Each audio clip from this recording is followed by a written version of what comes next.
If sporting a sticker of a beloved comic character peeing on the Honda logo wasn't enough for people to get your humor in the 90s, check out my previous episode, well, it's time to break out the big guns. Or, in this case, the Big Johnsons. I can't believe I'm actually going to talk about these, but you need to know about them. For those of you who didn't have the pleasure of seeing these controversial shirts worn by your favorite gas station employee, consider yourself lucky. Big Johnson is a brand of t-shirts featuring the nerdy, yet well-endowed character, Normus Johnson. Who says subtlety is dead? Penis! These stepdad-approved shirts featured comic art with overt sexual innuendos and captions alluding to male genitalia, using the double entendre of the Big Johnson name. Example: Big Johnson Bar and Casino. Liquor up front, poker in the rear. Big Johnson Redneck Garage. She'll always be ready to go down south if you can jack her up with a Big Johnson. I don't even think that makes sense. In 1987, at the age of 26, Garrett Pfeiffer quit his job as a tax lawyer and set up Maryland screen printers with his brother Craig, after they saw moderate success selling quasi-bootleg shirts at local football games. It wasn't until the summer of 1989, and with the help of ex-history teacher turned artist Al Villa, that the Big Johnson brand got its start. And like any struggling small business, they began selling to customers in parking lots, the Towson Town Fair, and Fells Point Fun Fest, with this being the original Big Johnson depiction. Feeling like they cracked the highly sought after PPC, the penis pun code, Pfeiffer decided on Johnson as the term to use because it had an official sounding name. Sure fits in nicely with Dick's, Hooters, the Chocolate Log, Ram in the Bush, Foreskin, the Glory Hole, Handjob Nails and Spa, and the Rainforest Cafe. That last one has no hidden meaning. Does anyone else miss this place? I do. Low effort and gag shirts are nothing new. Hell, as a kid, I really wanted an I'm Knucking Futz shirt for some reason, but Big Johnson, yeah, those were kind of trashy. Yeah, that's trashy. Trashiness aside, Inc. magazine listed Maryland screen printers as one of the fastest growing companies in America in 1993 and 1994. During the 90s, sales figures grew for the brand, just like a Big Johnson grows. You know, from $6.5 million in 1992 to $20 million in 1996, that is $36 million in today's dollars. In the immortal words of Big Johnson contractors, get it up fast and finish big, I guess. During the height of their popularity, the company even sponsored the Big Johnson NASCAR race car, I think that's how you would say it, of Dick Trickle. And despite what you may think, he was totally a real NASCAR driver. You know, he has a cigarette lighter in the car. He just reached for it. Reminds us of the days of David Pearson. He used to do that all the time. Bad habits are very hard to break They even when sure you're are. driving a race car. I mean, would you expect anything less? Even with all their success, Big Johnson soon found themselves in hot water. Mo Johnson, mo problems, I can't. In 1995, the company's products became part of a First Amendment case when a gift shop proprietor at the National Fire Academy in Emmitsburg, Maryland, was forced by a U.S. District Court ruling to take the sexually suggestive t-shirts out of his store, which was located in a federal building.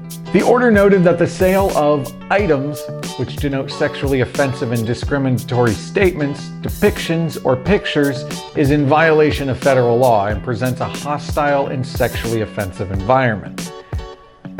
I mean, they got a point, right? Even Disney World and King's Dominion went so far as to ban the shirts from their amusement parks. Wow, this place is just so magical.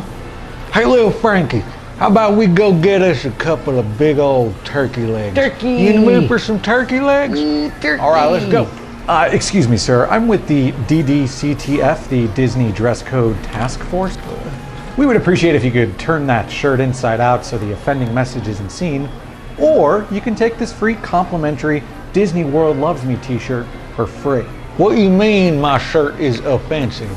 Well, I mean the shirt is highly sexual and this just isn't the place for that type of humor. Is it? The big-breasted women? Is it the phrase big meat special? Yeah? Sir, I'll have you know that this shirt represents what is called a double entendre. That means it has a double meaning. Therefore, it is not offensive.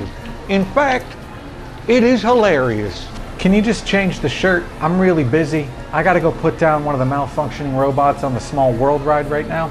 All right, I know you're just trying to do your job. How about I just take it off? I got another shirt underneath, all right? Thank you, sir. We appreciate... All right, is this better? Is that another Big Johnson shirt? What? What's wrong with this one? Sir, it has the phrase masturbator on it. Yeah, what's wrong with that? It means he's a fisherman who's a master at baiting his rod to catch fish. What's wrong with that? What's wrong with that? Ain't no kids get this joke. Frankie, do you know what a masturbator is? See, he don't know. Look, Pluto. Frankie, you can't see a planet during the day. You know that's not what that implies. All right, fine. All right. Okay, I guess that... All right, there, you happy now? Wait a minute. The poker chips are alluding to the guy's penis. And we all have penises. They are granted to us by our Creator. Yeah, but... Look, I know you're just trying to do your job. All right, fine, I'll take it off, all right? Okay, thank you. I'm sorry. It's a little difficult to get this one off. You dropped me Cheerios. How about this one? That literally has the word on it. Wait a minute. How many Big Johnson shirts are you wearing? A lot. I am sweating so much. Now at some point you have to ask yourself, how many dick jokes could one possibly make? Apparently the answer is 120, give or take. By 1995, Enormous was featured in 120 different depictions of the Big Johnson lineup. That is so many. But as the years went by, the staying power of nerdy, wiener-focused shirts shrunk.